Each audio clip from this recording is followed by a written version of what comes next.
देखिए आज का हमारा टॉपिक है संधि। देखिए इससे पहले हम जो पढ़ चुके हैं उनको देख लीजिए एक बार। हम देखिए वर्णमाला के विषय में पढ़ चुके हैं संस्कृत व्याकरण में। उसके बाद हमारा टॉपिक था उच्चारण स्थान। इसके बारे में भी हमने विस्तार से चर्चा की, उच्चारण स्थान। ठीक है, इसके बाद जो हमारा थर्ड टॉपिक है वो है संधि। अब देखिए संधि हम पढ़ते हैं।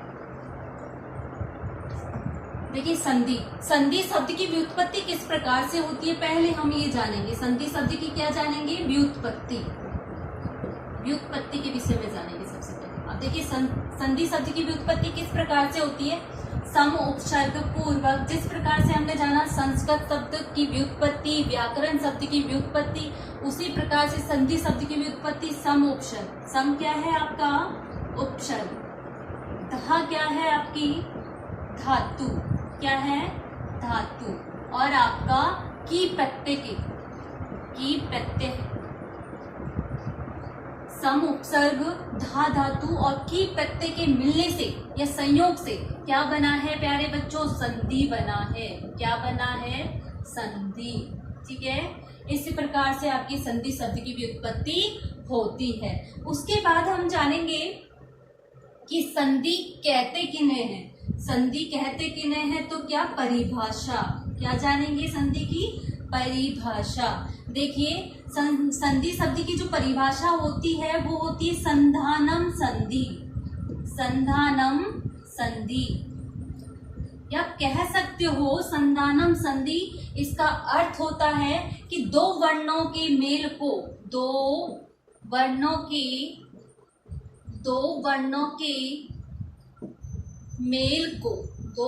के मेल को संधि कहते हैं। संधि कहते हैं। अब देखिए वो वर्ण होते क्या है? देखिए वो वर्ण होते हैं, स्वर भी हो सकते हैं और आपके व्यंजन भी हो सकते हैं, या ऐसे कह लीजिए कि दो स्वर वर्णों के मेल को संधि कहते हैं। दो स्वर वर्णों या दो व्यंजनों के मेल को हम क्या कहते हैं? संधि कहते हैं। अब देखिए इसकी दूसरी परिभाषा जो होती है वो होती है पर सन्निकर्ष संहिता। पर सन्निकर्ष संहिता। पर सन्निकर्ष संहिता। इसका मतलब क्या है प्यारे बच्चों? दो वर्णों के या वर्णों की अत्यधिक समीपता, वर्णों की अत्यधिक समीपता ही संधि कहलाती है। संधि कहलाती है। संधि कहलाती है। देखिए प्यारे बच्चों, आप साथ के साथ सुनते जाइए और इसको नोट भी करते जाइए। देखिए पर सन्निकर्ष संहिता या कह लीजिए दो वर्णों को अत्यधिक समीप लाना ही क्या कहलाती है? संधि कहलाती है। देखिए संधानम संधि, दो वर्णों के मेल को क्या कहते हैं? संधि कहते हैं। पर सन्निकर्ष संहिता, दो वर्णों की अत्यधिक समीपता ही क्या कहलाती है प्यारे बच्चों? संधि कहलाती है। अब देखिए हम पढ़ते हैं संधि के भेद। क्या पढ़ेंगे इसके बाद हम? संधि के भेद। हमने जाना व्युत्पत्ति, परिभाषा के विषय में। उसके बाद हम जानेंगे संधि के भेद कितने होते हैं। देखिए हम कहें लघु सिद्धांत कौमुदी के अनुसार, लघु सिद्धांत कौमुदी के अनुसार। अब इसके जो लघु सिद्धांत कौमुदी के जो रचयिता है वो कौन है? भरद्वाज आचार्य। ठीक है, या फिर इसको आप ऐसे भी लिख सकते हो भरद्वाज आचार्य। ठीक है, इसके रचयिता इन्होंने कितने बताए हैं संधि के भेद? इन्होंने संधि के भेद बताए हैं आपको 3। कितने बताए हैं? 3। और वो कौन कौन से भेद बताए हैं? इधर देखिए, सबसे पहले जो संधि होती है आपकी स्वर। ठीक है, स्वर को जब आपने पढ़ा था पहले 8th क्लास में भी मैंने पढ़ाया है, इनको क्या बोलते हैं हम? अचवर्ण। क्या बोलते हैं? अचवर्ण। स्वर संधि, इनको अच्छी लिखो। उसके बाद व्यंजन, सेकंड होती है आपकी व्यंजन, इनको बोलते हैं हम हल। ठीक है, हल संधि, व्यंजन संधि, ठीक है। उसके बाद आपकी जो तीसरी संधि होती है वरदराज आचार्य के अनुसार, वो होती है आपकी विसर्ग संधि, विसर्ग संधि, ठीक है। लघु सिद्धांत कौमुदी के अनुसार वरदराज आचार्य इनके रचयिता हैं। इन्होंने संधि के 3 भेद बताए हैं। स्वर संधि, अच संधि बोलते हैं इनको, व्यंजन संधि इनको हल संधि बोलते हैं, और विसर्ग संधि, व्यंजन को हल और स्वर को क्या बोलते हैं, अच। उसके पश्चात देखिए सिद्धांत कौमुदी, सिद्धांत कौमुदी के अनुसार, सिद्धांत कौमुदी के अनुसार संधि के भेद, संधि के भेद कितने होते हैं, 5। कितने होते हैं प्यारे बच्चों, 5 होते हैं। जिस प्रकार लघु सिद्धांत कौमुदी के रचयिता वरदराज आचार्य हैं और सिद्धांत कौमुदी के कौन हैं, भट्टोजी दीक्षित, भट्टोजी दीक्षित, ठीक है। अब देखिए संधि भट्टोजी दीक्षित ने, आचार्य भट्टोजी दीक्षित ने संधि के 5 भेद बताए हैं, और वह 5 भेद होते कौन कौन से हैं आपके, देखिए वो 5 भेद होते हैं आपके। 3 तो यही होंगे, फर्स्ट स्वर संधि, सेकंड आपकी व्यंजन संधि,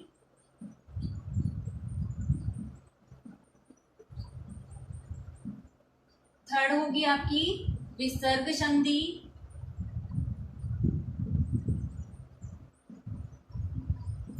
फोर्थ होती है आपकी प्रकृति भाव संधि, प्रकृति भाव संधि, और फिफ्थ होती है आपकी शादी संधि, शादी संधि, शादी संधि। अब देखिए यहाँ पर केवल आपको नाम पता होना चाहिए, और आपको ये पता होना चाहिए सिद्धांत कौमुदी के अनुसार कितने भेद होते हैं संधि के, 5, और लघु सिद्धांत कौमुदी के अनुसार कितने होते हैं प्यारे बच्चों, 3 भेद होते हैं। अब देखिए हम जो ये संधि है इनको हम क्रम से पढ़ेंगे, किसे क्रम से, पहले हम स्वर संधि के विषय में पढ़ेंगे, उसके पश्चात हम पढ़ेंगे व्यंजन संधि, उसके पश्चात हम पढ़ेंगे विसर्ग संधि, उसके बाद जो आपकी प्रकृति भाव संधि और शादी संधि है इसके बारे में भी आपको जान लेना चाहिए, इसलिए हम इसके बारे में भी आपको थोड़ा बताएंगे, ठीक है। उसके बाद देखिए आप, अब हम पढ़ेंगे स्वर संधि के बारे में, किसके बारे में, स्वर संधि के बारे में। सबसे फर्स्ट जो है आपका संधि का भेद, अगर आपसे पूछे सामान्यतः संधि के कितने भेद होते हैं संस्कृत भाषा में, तो आपको 3 बताने।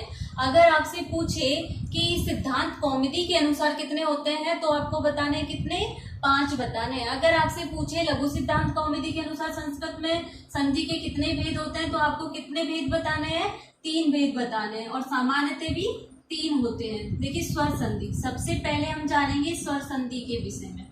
अब स्वर संधि होती क्या है, स्वर संधि किसे कहते हैं, देखिए स्वर संधि किसे कहते हैं, 2 स्वर वर्णों के मेल को ही क्या कहते हैं, स्वर संधि। 2 स्वर वर्णों के मेल को, वर्णों के मेल को स्वर संधि कहते हैं। क्या कहते हैं, स्वर संधि कहते हैं, स्वर संधि कहते हैं। या स्वरों में विकार होना ही क्या कहलाता है, संधि। स्वरों में विकार, स्वरों में विकार होना ये क्या कहलाता है, स्वर संधि, ठीक है। इसको हम कई प्रकार से समझ सकते हैं, या फिर 2 स्वरों के स्थान पर एक स्वर वर्ण आ जाना, या फिर 2 स्वरों के, या 2 स्वरों के स्थान पर, या 2 स्वर वर्णों के स्थान पर, 2 स्वर वर्णों के स्थान पर एक स्वर वर्ण आ जाना, एक स्वर वर्ण आ जाना,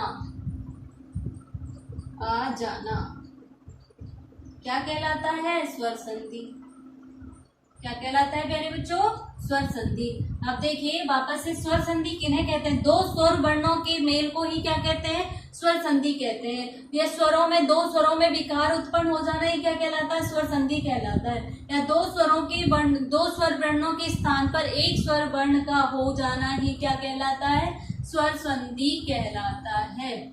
अब देखिए अपने स्वर संधि के भेद कौन कौन से होते हैं वो जानिए आप लोग। देखिए स्वर संधि के भेद कौन कौन से होते हैं? स्वर संधि के भेद होते हैं दीर्घ संधि।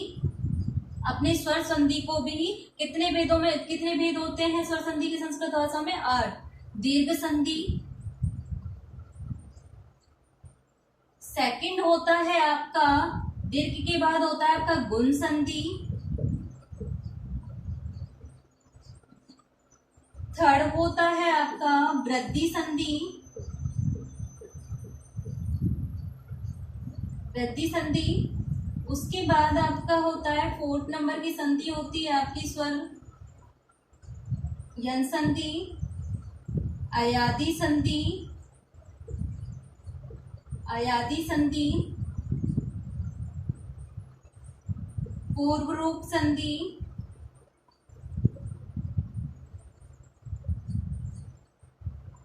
पररूप संधि,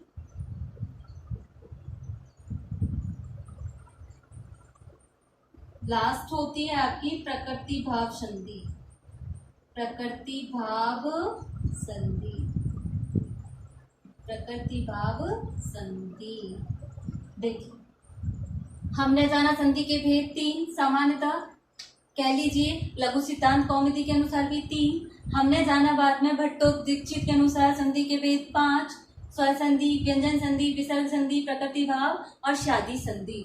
अब देखिए उसके बाद हमने लिया फर्स्ट नंबर की जो संधि है, अपने 3 भेद माने गए हैं उनके जो सबसे फर्स्ट जो संधि है स्वर संधि, उसको लिया हमने। अब देखिए स्वर संधि के बारे में हमने जाना, स्वर संधि कहते कि नहीं, दो स्वरों के बीच में क्या हो जाना, विकार उत्पन्न हो जाना ही स्वर संधि कहलाता है। या दो स्वर वर्णों के स्थान पर एक स्वर वर्ण का ही आ जाना क्या कहलाता है? स्वर संधि कहलाता है।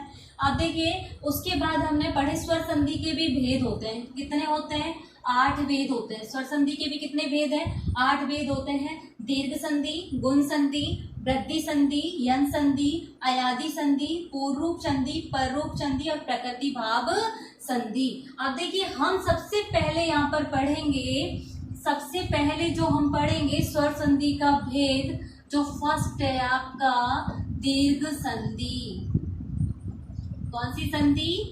दीर्घ संधि। अब देखिए दीर्घ संधि, दीर्घ संधि किसे कहते हैं? दीर्घ का मतलब क्या होता है? बड़ा। दीर्घ का मतलब क्या होता है? बड़ा। क्या होता है प्यारे बच्चों? दीर्घ का मतलब ही बड़ा होता है। क्या होता है? बड़ा होता है। अब देखिए इसको हम दीर्घ संधि भी कह सकते हैं और सवर्ण दीर्घ भी कह सकते हैं। क्या कह सकते हैं? सवर्ण दीर्घ। ठीक है, अब देखिए जानिए बहुत अच्छे से इसको समझेंगे हम।